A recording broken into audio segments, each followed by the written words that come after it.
Hey guys, the Dreamcast is a system that has a special place in my heart, as I'm sure it has a special place in several people's hearts that remember it from back in the 1999 to 2001 gaming window. It was a system that came out and Sega really took some chances with it, something that a lot of companies really don't do today, especially with Sony and Microsoft, who are mostly making really PCs at this point. But at this time, it was seriously a real arms race between some of the companies, and Sega took some chances here. They really tried to innovate with the Dreamcast, and while we will look at the Dreamcast in a future video, I really wanted to look at something that still makes the Dreamcast stand out to this day with other consoles, and that, of course, is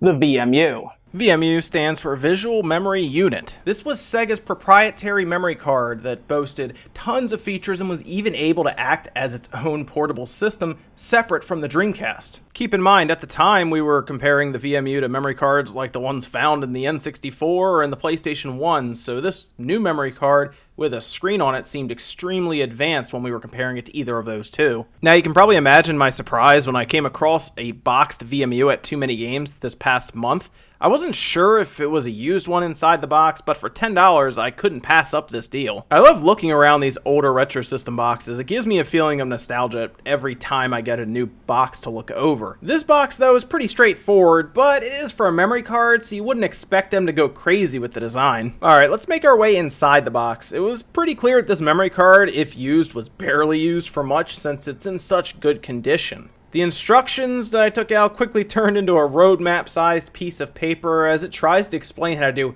everything, including set time and trade saved games between two units. See, one of the really cool things about the VMU is if your friend had a VMU, they could actually plug into each other and files could be transferred or minigames could be played. It was a really neat idea that wasn't used enough at the time. Alright, enough of that. Let's take a look at the VMU itself. The screen is made up of a bunch of tiny dots measuring at 48 dots wide by 32 dots high. Overall, it gave a decent enough picture, although I do wish it was backlit in some way. So this is pretty cool and a little unexpected. The pull tab for the batteries is still inserted into the system. This pull tab keeps the circuit from being completed.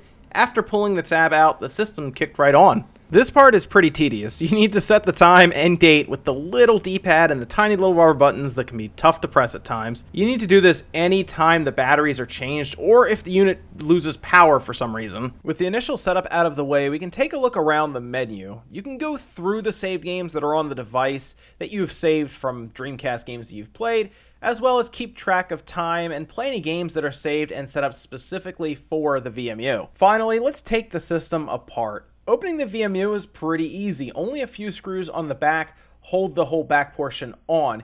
You will, of course, have to remove the battery door and batteries as well. With the back off, I noticed the speaker is soldered directly to the motherboard, which is a way to cut down on costs, no doubt. This, of course, means the back will be coming along for the ride during this teardown, as I won't be desoldering the speaker. Only 2 more screws need to be removed, and the motherboard comes free. This makes 7 screws total, including the one on the battery door to get the motherboard out. And this is where things get interesting. See, the screen is not actually attached to the motherboard in the traditional sense.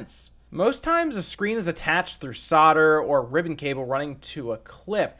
In this case, Sega opted to use contacts on the board that would rest up against the individual connections on the screen and use pressure from the entire system being screwed together to keep those connections solid. When I first removed the screen from the board, I was almost positive I had damaged those connections to the screen since there was no clip or solder anywhere. I almost felt like I had ripped it completely off the board. And here's what you have all come to see. The infamous potato chip. Yes, this was an inside joke apparently at Sega between the developers of the hardware. They thought it would be funny to print potato on the chip, referencing a potato chip. On a more serious note, though, this processor is a Sanyo LC8670, an 8-bit chip designed for simple operations. Now that I think about it, though, potato chip might not have been that far off. Now, this was the part I wasn't sure how I would do. See all those gold connections? They line up with those screen connections, so the screen has to sit perfectly on this board for it to work. I did end up coming up with a solution though. I ended up putting the screen in the front molding bezel part beforehand, and then after screwing it all together, I crossed my fingers, turned it on, and it worked fine. While I like the idea of the VMU, Sega struggled to meet demand with these little memory cards, and stores would constantly be sold out. Another issue with this memory card is it only held 200 blocks, and games such as NBA 2K1, for example, would take up 3/4 of that space. Eventually, Sega brought larger memory cards to market, but they were missing the best part of the VMU, the screen. While the VMU was an innovative idea that really set the Dreamcast apart from other systems, it was ultimately the downfall of the Dreamcast itself that doomed this little guy. The overall idea was great, but with the PS2 entering the market, touting DVD support, the VMU and Dreamcast days were numbered. We will always remember the Dreamcast for what it represented. A radical innovation that tried everything possible to be different. The VMU shows that Sega really did have some unique ideas, and maybe they even tried a little too hard on being different in an attempt to stay relevant during a fast-moving console race. And that does it for the Dreamcast VMU. Make sure you check out our other videos as well, including a look back at Star Fox 2. Make sure you're subscribed to stay up to date. Thank you so much for watching, and have a great day.